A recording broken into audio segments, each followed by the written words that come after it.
And this is the reload boost. Only getting us the salvo because of reload booster. Come on, bro. Oh, yes, dude.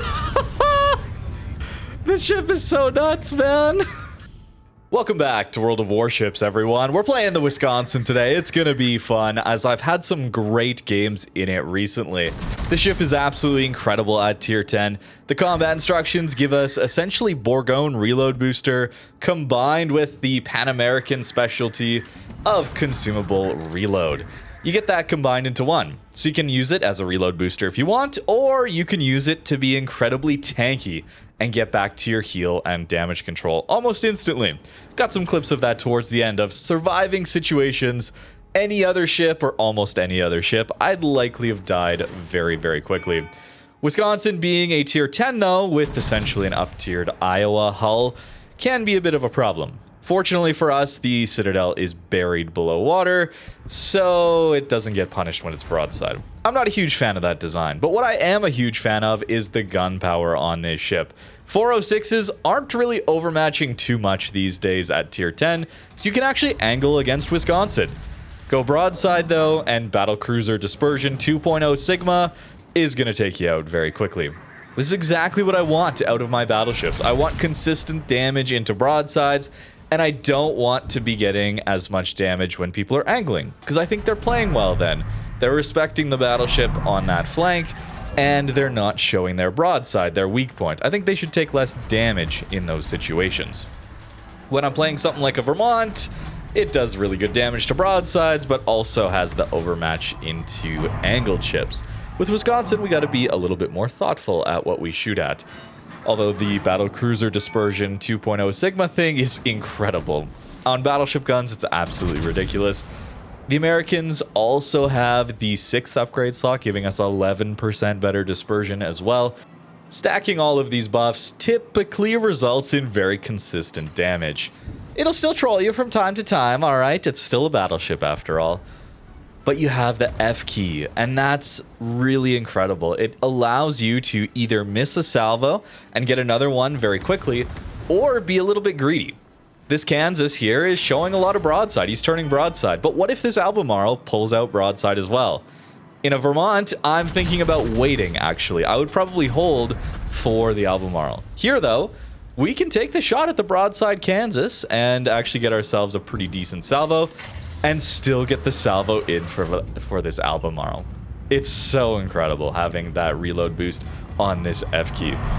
Unfortunately, being a Dockyard ship, it's just not available. That's the one problem with Dockyards. I love Dockyards as an event for this video game. Typically, they're going to be great value if you have the time to actually grind them out.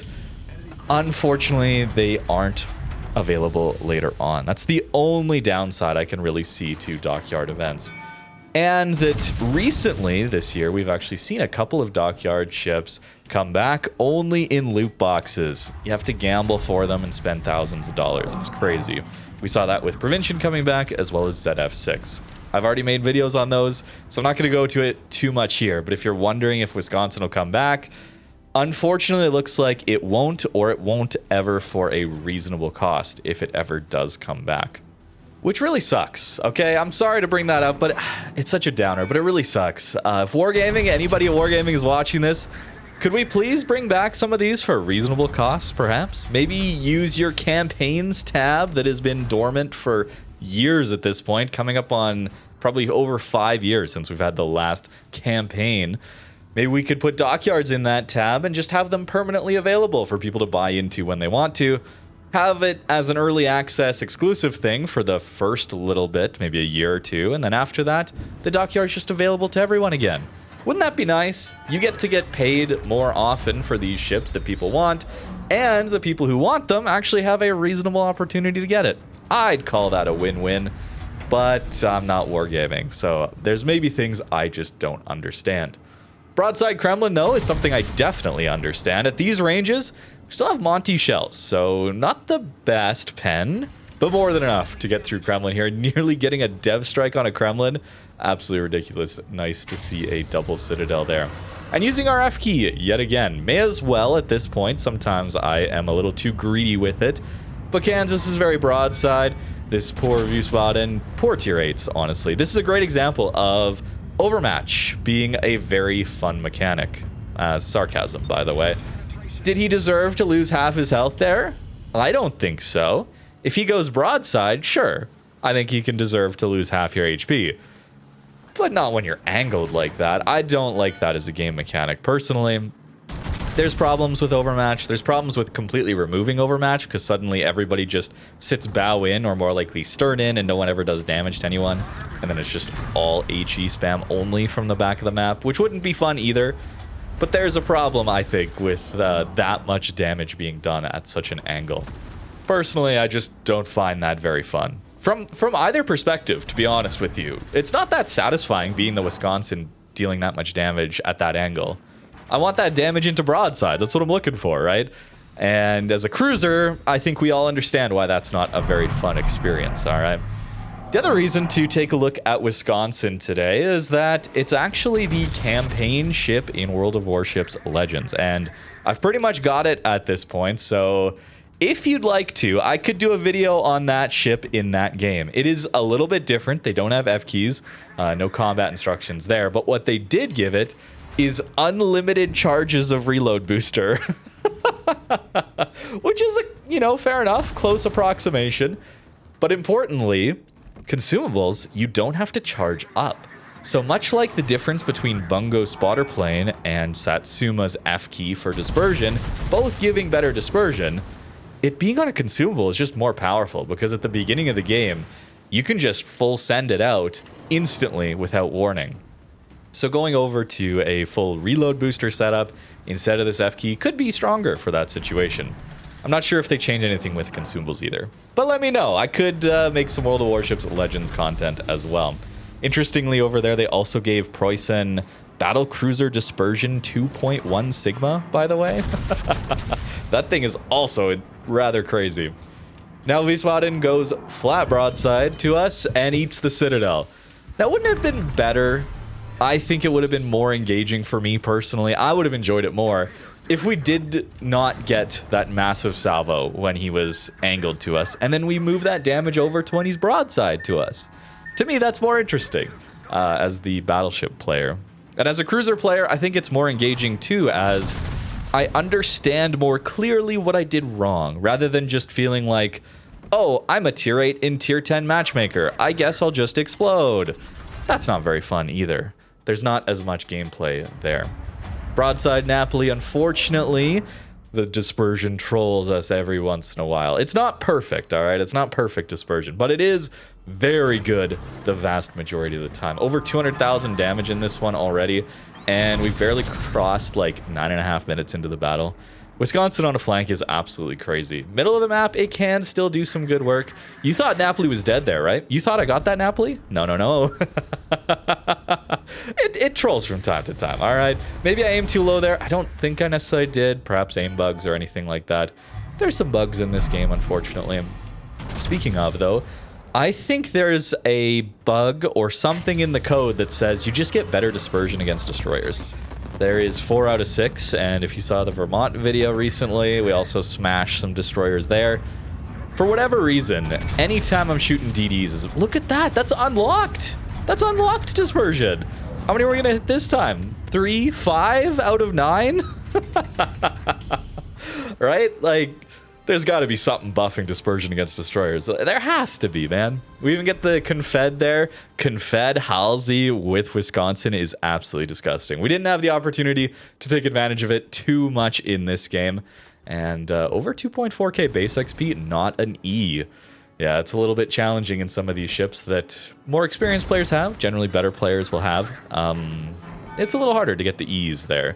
But now for a couple clips that I have to show you guys where Wisconsin can just survive, all right? It's not got the HP of a tier 10 battleship. It doesn't necessarily have the armor either. It still has nice armor, 32 bow stern, 38 millimeter deck armor, upper belt armor. Already mentioned the Citadel being below water, which I don't like. But you have the ability to get back to your heals very, very quickly, as well as your damage control. So you're not letting fires burn for nearly as long, and you can heal back from damage so much quicker. It's one of the reasons that those fast cooldown heals on the Ohio and Vermont are so nice compared to Montana, for example. They can afford to play a little bit more aggressive than Monty because they have that timing of their heal flexibility. Wisconsin still has the long cooldown heals. But in this case, well, I'm going to use my F key to try and help me stay alive rather than use it for damage. It's also nice to get the extra damage into Schlieffen here, but sometimes it's hard to do it, okay? I'll be honest with you, I have a tough time clicking my F key just purely to survive because I'm a greedy damage farmer, all right? At my heart, I have to use it for reload booster. But it's still valuable and should definitely be used for survival purposes as well. Here, letting us damage control our fires as well as get to our next heal. And in this case, too, letting us take out that Schlieffen before we took any more of that automated secondary damage. We're going to get a lot of potential damage in this one, as we are pretty much the only ones on this flank. Yeah, there's a Goliath and a Shimakaze here, kind of. Libertad as well. But we're very alone. I've pushed up probably too aggressively here. I'll admit it, too aggressively. Probably also shouldn't be poking my nose out here in this situation too. Getting too greedy for Castilla. Looking back at my plays here, they are suboptimal. What I should have done instead here is just stayed back behind the island, not exposed myself to extra damage from Castilla, who got a double permanent fire on me. Now we're also spotted for the Willem bombs. The other problem with pushing up on flanks, you saw how well it worked the first game. Pretty similar situation. Island cover kind of on the flank, far flank, next to a cap. Worked really well last game. This game, well, there's airstrikes and a little bit less team support, meaning we can go down very quickly when we're pushed up so aggressively. I should be playing a little bit more cautiously. Here I also turn into the island while reversing, so instead of being able to get further behind the island for cover, I'm actually forced to push out a little bit more now before reversing again leading to more damage taken. Castilla can have some pretty good fire chance, so hopefully we don't eat a permanent fire here. Oregon going to full YOLO send, because what else would you do in an experimental ship? I'm gonna be so happy once those things are gone, man. I can't wait for update 14.7, bro. Get them out of here, Wargaming. Den, don't bring them back. Good riddance. And one Citadel, okay, at least it's not below waterline like a Wisconsin would be, but yeah, only one sit there. And he takes out one of our turrets, unfortunately, too. We gotta really just hope we don't get lit on a fire here. 2.5 million potential damage. Okay, there we go. Got the secondary fire in there.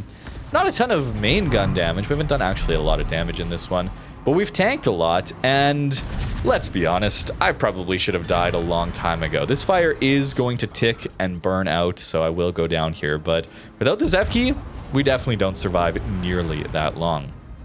And quickly to just talk about a small bug or something, Wargaming. I think this is down to the new anti-aliasing tech, the Wargaming TSS thing.